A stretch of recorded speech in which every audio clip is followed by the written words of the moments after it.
বিদ্যাপীঠ by পার্থতে তোমাদের সবাইকে স্বাগত জানাচ্ছি গ্রাম পঞ্চায়েতে আরো একটা ক্লাস নিয়ে। আজকে এসেছি তোমাদের কাছে। তো আজকে আমরা এই গ্রাম পঞ্চায়েতের ক্লাসে 25টা ইম্পর্টেন্ট জিকে প্রশ্ন আলোচনা করব, যে প্রশ্নগুলো কিন্তু পরীক্ষায় আসতে চলেছে। তোমরা ইতিমধ্যে শুনেছো যে তোমাদের কিন্তু 5600 যে একটা পদ ছিল, সে সংখ্যাটা বাড়িয়ে 11,000 করা হয়েছে। আনুমানিক একটা 11,000 পোস্টের উপর কিন্তু তোমাদের নিয়োগ হতে চলেছে। তো কিন্তু এবং নিয়োগটা কিন্তু খুব তাড়াতাড়ি হবে। তার জন্য তোমাদেরকে বলছি বারবার পড়াশোনা ভালো করে চালিয়ে যাও, ঠিক আছে? তো দেখো, আজকের ক্লাসে আমরা 25টা আলোচনা করব প্রশ্ন। এই 25টা প্রশ্ন কিন্তু খুবই ইম্পর্টেন্ট। তো চলো শুরু করা যাক। দেখো, আজকের প্রথম প্রশ্ন তোমাদের জন্য রেখেছি, পশ্চিমবঙ্গের ছৌ নৃত্য কোন জেলার জন্য বিখ্যাত? বলো, পশ্চিমবঙ্গের ছৌ নৃত্য কোন জেলায় অবস্থিত? বলো তো, মানে কোন জেলার ছৌ নৃত্য এটা? বাঁকুড়া, পুরুলিয়া, বীরভূম, নদিয়া। পশ্চিমবঙ্গের ছৌ নৃত্য যেটা আমরা সবাই জানি, এটা পুরুলিয়ার একটা নৃত্য, ঠিক আছে? পুরুলিয়ায় খুবই বিখ্যাত। তাহলে সঠিক অ্যান্সারের ক্ষেত্রে পুরুলিয়া। তোমরা যারা আমাকে এখনো সাবস্ক্রাইব করোনি, প্লিজ বলছি সাবস্ক্রাইব করো, কারণ একটা ভিডিও তৈরি করতে আমাকে অনেক পরিশ্রম করতে হয়। তোমাদের জন্য এই কন্টেন্টগুলো আনতে হয় পরিশ্রম করে। একটা যদি তুমি আমাকে লাইক করে দাও এবং সাবস্ক্রাইব করে দাও, তাতে আমি অনেক খুশি হব, মোটিভেট পাবো আরও ভিডিও আনার জন্য। তো প্লিজ আমি সবাইকে রিকোয়েস্ট করবো যে তোমরা অবশ্যই কিন্তু আমার চ্যানেলটাকে সাবস্ক্রাইব করতে ভুলবে না। দেখো, বাংলা ভাষায় প্রথম সার্থক উপন্যাস কোনটি? বলো, বাংলা ভাষায় প্রথম সার্থক উপন্যাস কোনটা বলো তো? কুপালকুণ্ডলা, দুর্গেশ নন্দিনী, দেবদাস, না পথের পাঁচালী? এই প্রশ্নগুলো ভিভিআই প্রশ্ন একটা। বাংলা ভাষার প্রথম সার্থক উপন্যাসের নাম কি? না অবশ্যই সঠিক অ্যান্সার কিন্তু দুর্গেশ নন্দিনী। এগুলো কিন্তু তোমরা যারা পেতে চাইছো এই নোটসগুলো, তারা আমার বিদ্যাপীঠের পার্থ, আমি ডিসক্রিপশানে লিঙ্ক দিয়ে দিচ্ছি টেলিগ্রামের, বা আমি হোয়াটসঅ্যাপেরও লিঙ্ক দিয়ে দেবো, সেখানে তোমরা জয়েন হয়ে যাবে। তোমরা কিন্তু তাহলে নোটসটা পেয়ে যাবে, ঠিক আছে? কোন মৌলিক অধিকারটি বর্তমানে মৌলিক অধিকার নয়? মানে আমরা, দেখো এটা ভালো করে একটু বুঝো।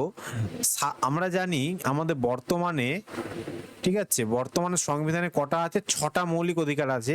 কিন্তু আগে ছিল কটা? আগে ছিল 7টা, ঠিক আছে? তো এই যে নিচের মধ্যে যে 4টা অপশন দিয়েছি, সমতার অধিকার, স্বাধীনতার অধিকার, সম্পত্তির অধিকার আর সাংস্কৃতিক অধিকার, সাংস্কৃতিক। তো এই 4টের মধ্যে একটা অধিকারকে না বাদ দিয়েছে। বাদ দেওয়ার ফলে বর্তমানে 6টা অধিকার রয়েছে, মৌলিক অধিকার সংবিধানে। তো সেই কোন অধিকারটাকে বাদ দেওয়া হয়েছে? মনে রাখবে, এর মধ্যে যে সম্পত্তির অধিকার, এই অধিকারটাকে কিন্তু বাদ দেওয়া হয়েছে। তাহলে সঠিক অ্যান্সার কি হবে? সম্পত্তির অধিকার। এইটা হচ্ছে 300 এ, এই নম্বর ধারা বলে একটা ধারা আছে, এই ধারাতে আছে। এই ধারাতে এই সম্পত্তির অধিকারকে রাখা হয়েছে 300 এ ধারাতে, ঠিক আছে? তো তোমাদের এত সব না জানলেও চলবে, তোমরা জেনে রাখো সম্পত্তির অধিকার, ঠিক আছে? ভারতের প্রথম মহিলা রাষ্ট্রপতি কে? খুব একটা ইম্পর্টেন্ট প্রশ্ন কিন্তু, যে ভারতের প্রথম মহিলা রাষ্ট্রপতি কি হয়েছিলেন বলুন তো? আমাদের কিন্তু বর্তমান রাষ্ট্রপতি কিন্তু একজন মহিলা, দ্রৌপদী মুর্মুজি। তো বর্তমানে প্রথম মহিলা কে ছিল ভারতের? সরোজিনী নাইডু, ইন্দিরা গান্ধী, প্রতিভা পাটিল, না মীরা কুমার? দেখো, ভারতের প্রথম মহিলা রাষ্ট্রপতি যদি বলা হয়, তখন কিন্তু অবশ্যই প্রতিভা পাটিল সঠিক অ্যান্সার হবে, ঠিক আছে? তো প্রতিভা পাটিল। আচ্ছা, এই ইন্দিরা গান্ধী হচ্ছে ভারতের প্রথম প্রধানমন্ত্রী ছিলেন, ঠিক আছে? পশ্চিমবঙ্গের কোন জেলাকে ধানের ভান্ডার বলা হয়? সবাই আমরা কিন্তু 8, 9, 10 এগুলো পড়ে এসেছি। ধানের ভান্ডার, পশ্চিমবঙ্গে ধানের ভান্ডার বলা হয় মালদা, মুর্শিদাবাদ, পূর্ব বর্ধমান, নদিয়া। বলো কোনটা হবে সঠিক অ্যান্সার? পশ্চিমবঙ্গের ধানের ভান্ডার বলা হয় কিন্তু পূর্ব বর্ধমানকে। আগে বর্ধমান বলা হতো, বর্ধমান যেহেতু দুটো ভাগে ভাগ হয়েছে, তো এই পূর্ব বর্ধমানকে কিন্তু ধানের ভান্ডার বলা হয়ে থাকে। 6 নম্বর প্রশ্ন দেখো, ভারতের প্রথম লোকসভা নির্বাচন অনুষ্ঠিত হয় কবে? বলো, ভারতের প্রথম লোকসভা নির্বাচন কবে অনুষ্ঠিত হয়েছিল? 1949, 50, 1950, 51, 1951, 52, না 1952, 53? ভারতের লোকসভা নির্বাচন হয়েছিল কিন্তু 51 আর 52, ঠিক আছে? আচ্ছা, এই যে লোকসভা, এটা কিন্তু এই লোকসভা সদস্য হতে গেল, একটু মনে রাখবে, লোকসভা সদস্য হতে বয়স কত লাগে? বয়স লাগবে কত? 25, ঠিক আছে? এবং কার্যকালের মেয়াদ কত হয় ওদের? কার্যকালের মেয়াদ হয় কত?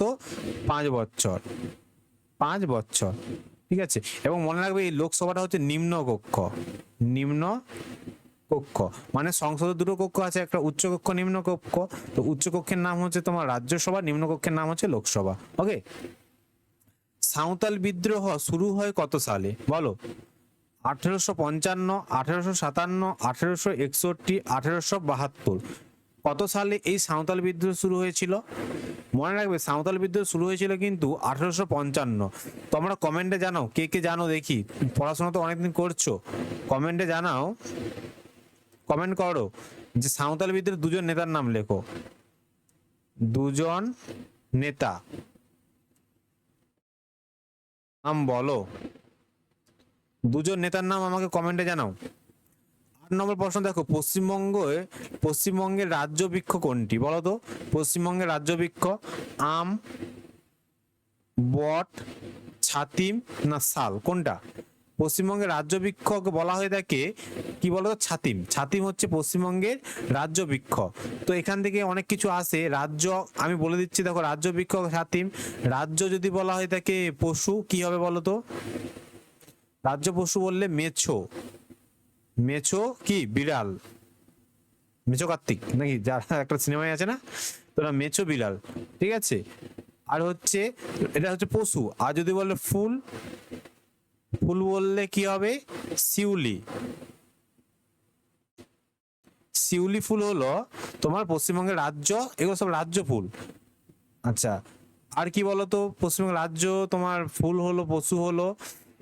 আচ্ছা, যদি বলা হয়ে থাকে পাখি, পাখি বললে হবে মাছরাঙা। মাছ রাঙ্গা, মাছরাঙা, সে মানে গলা লাগতো। তো এগুলো মনে রাখবে, পরীক্ষায় কিন্তু অবশ্যই আসতে পারে। ভিভিআই একটা প্রশ্ন আছে তোমাদের জন্য। তো চলো 9 নম্বর প্রশ্ন দেখা যাক। নীল বিদ্রোহ প্রধানত কোন অঞ্চলে সংঘটিত হয়েছিল? আচ্ছা, এই যে নীল বিদ্রোহ এটা হয়েছিল কবে? 1860 থেকে 61 এর মধ্যে, তাই তো? তো এই যে বিদ্রোহটা হয়েছিল 59, 60, 61 এরকম, তো এটা কোথায় হয়েছিল? এটা হয়েছিল কিন্তু বাংলাতে, আমাদের বাংলাতে হয়েছিল, মানে বাংলায়। আর এই নীল বিদ্রোহের জন্য দীনবন্ধু মিত্র একটা বই লিখেছিল, ঠিক আছে। কে বলতে পারবে বলো তো? নাটক, একটা নাটকের নাম বলো, নীল বিদ্রোহ নিয়ে নাটক। একটা নাটক লিখেছিলেন, কে লিখেছিলেন? দীনবন্ধু মিত্র, আমি বলেও দিলাম। তো নাটকটার নাম কি? কমেন্টে জানাবে, কমেন্ট করো। তোমরা যত বেশি বেশি কমেন্ট করবে তত কিন্তু আমি মোটিভেট পাবো। তিতুমির কোন বিদ্রোহের নেতা ছিলেন বলো? তিতুমির কোন বিদ্রোহের নেতা ছিলেন? VVI, VVI. ফকির বিদ্রোহ, ওহাবি আন্দোলন, সাঁওতাল বিদ্রোহ, নীল বিদ্রোহ। এই যে তিতুমির, যার আসল নাম কি? তিতুমিরের আসল নাম আমরা সবাই জানি। এটাও আমি তোমাদেরকে হোমওয়ার্ক দিলাম, হোমওয়ার্কে দিলাম যে তিতুমিরের আসল নামটা আমাকে একটু কমেন্টে জানাবে। তো মনে রাখবে তিতুমির কিন্তু ওহাবি আন্দোলনের সঙ্গে যুক্ত ছিল, ঠিক আছে। গ্রাম সভা ইম্পর্টেন্ট, আবার একটা ভিভিআই ইম্পর্টেন্ট। তোমরা কিন্তু শেষ পর্যন্ত ভিডিওটা দেখো, তোমাদের সবগুলোই কিন্তু আজকে ইম্পর্টেন্ট, শেষেরগুলো তো আরো বেস্ট, মোস্ট ইম্পর্টেন্ট। তো এই গ্রাম সভা সম্পর্কিত সংবিধানের অনুচ্ছেদ কোনটি? মানে কোন অনুচ্ছেদে এই গ্রাম সভা সম্পর্কে বলা হয়েছে? 240, 243 এ, 245 না 256? এটা একটা ভিভিআই প্রশ্ন।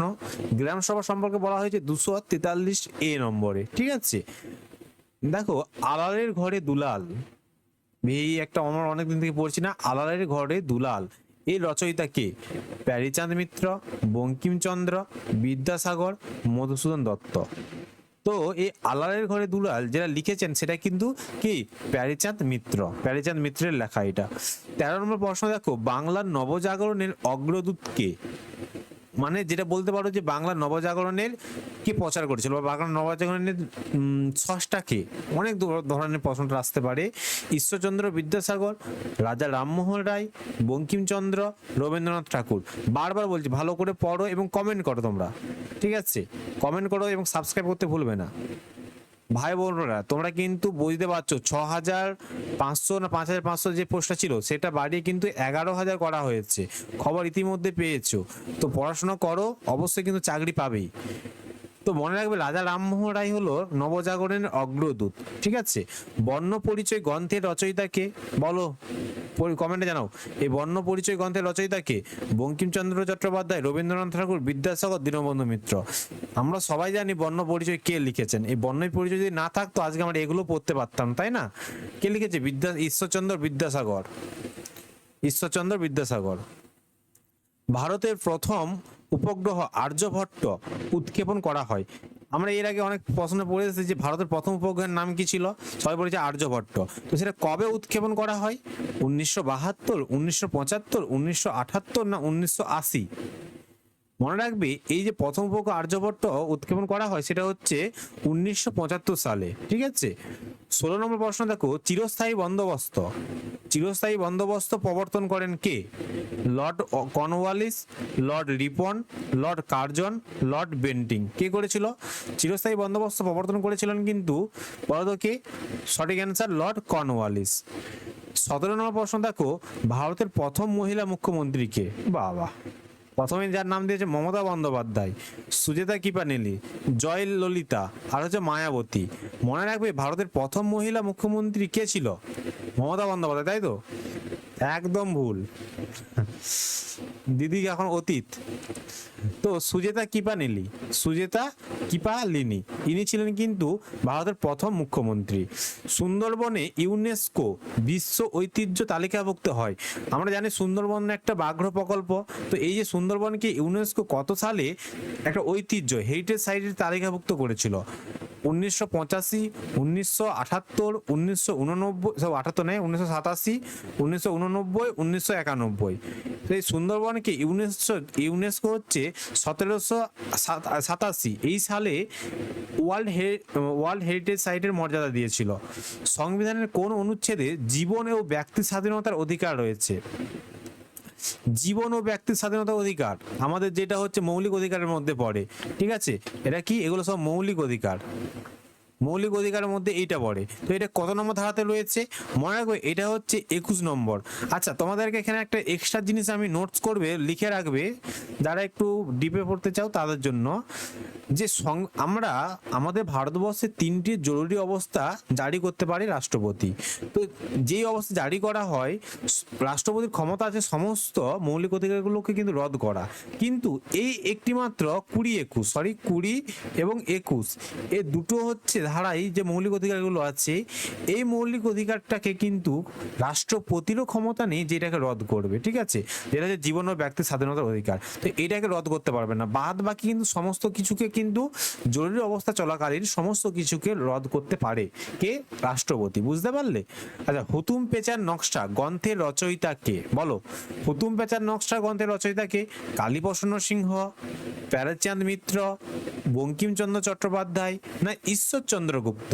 সরি, ঈশ্বরচন্দ্র বিদ্যাসাগর। তো হুতুম পেঁচার নকশা গ্রন্থটা রচয়িতা করেছিল কে? কালীপ্রসন্ন সিংহ, ঠিক আছে। আচ্ছা দেখো, 21 নম্বর প্রশ্ন তোমাদের জন্য রেখেছি, ভারতের সর্বপ্রথম জাতীয় উদ্যান কোনটি? কাজিরাঙা, জিম করবেট, সুন্দরবন না কানহা? ভারতের সর্বপ্রথম জাতীয় উদ্যানের নাম বললে সেটা হচ্ছে তোমার হচ্ছে উত্তরাখণ্ডের কি জিম করবেট। এই জিম করবেট ছিল প্রথম জাতীয় উদ্যান। আচ্ছা, 22 নম্বর প্রশ্ন দেখো, সংবিধানের কোন অনুচ্ছেদে অস্পৃশ্যতার বিলোপ করা হয়েছে? ভিভিআই, এতটাই ইম্পর্টেন্ট কোশ্চিন, বারবার বিভিন্ন পরীক্ষায় এসেছে, ঠিক আছে। তো এই অস্পৃশ্যতা বিলোপ সাধন করেছে 17 নম্বর ধারাতে, ঠিক আছে। 17 নম্বর ধারা মনে রাখবে, 17 নম্বর ধারাতেই অস্পৃশ্যতার কথা বলা হয়েছে। এটাও কিন্তু একটা মৌলিক অধিকারের মধ্যেই পড়ছে। দ্বৈত শাসন ব্যবস্থা বাংলায় চালু হয় কবে? চালু করেন কে? এই দ্বৈত শাসন ব্যবস্থা বাংলায় কে চালু করেছিলেন? Robert Clive, Warren Hastings, Cornwallis, Dalhousie. কে করেছিল? দ্বৈত শাসন ব্যবস্থা চালু করেছিলেন কিন্তু রবার্ট ক্লাইভ। কে বললাম? রবার্ট ক্লাইভ, ওকে। 24 নম্বর প্রশ্ন দেখো, ভারতের প্রথম প্রধান নির্বাচন কমিশনার কে ছিলেন? বলো, ভারতের প্রথম নির্বাচন কমিশনার কে ছিলেন? TN Seshan, Sukumar Sen, MS Gill, Rajiv Kumar. প্রথম নির্বাচন কমিশনার যিনি ছিলেন তার নাম হচ্ছে সুকুমার সেন। সঠিক অ্যান্সার সুকুমার সেন। আজকে শেষ প্রশ্ন, পশ্চিমবঙ্গের কোন শহরকে তাঁতের শহর বলা হয়? বলো, কোন শহরকে তাঁতের শহর বলা হয়? শান্তিপুর, বহরমপুর, বালুরঘাট, রায়গঞ্জ। কাকে তাঁতের শহর বলা হয়? কমেন্টে প্লিজ জানাও সব। তো এই তাঁতের শহর বলা হয় কিন্তু শান্তিপুরকে, ঠিক আছে, বীরভূমের শান্তিপুর। তো এই ছিল আজকে 25টা ইম্পর্টেন্ট প্রশ্ন। আরও তোমরা সাবস্ক্রাইব করে রাখো, পরের ভিডিওতে দেখা হবে আমাদের আরও 25টা প্রশ্ন নিয়ে। তো তোমরা কিন্তু প্রিপারেশন ভালো করে শুরু করো, কারণ তোমরা জানো ভ্যাকেন্সি বেড়েছে এবং তোমাদেরকে চাকরি পেতেই হবে, ঠিক আছে?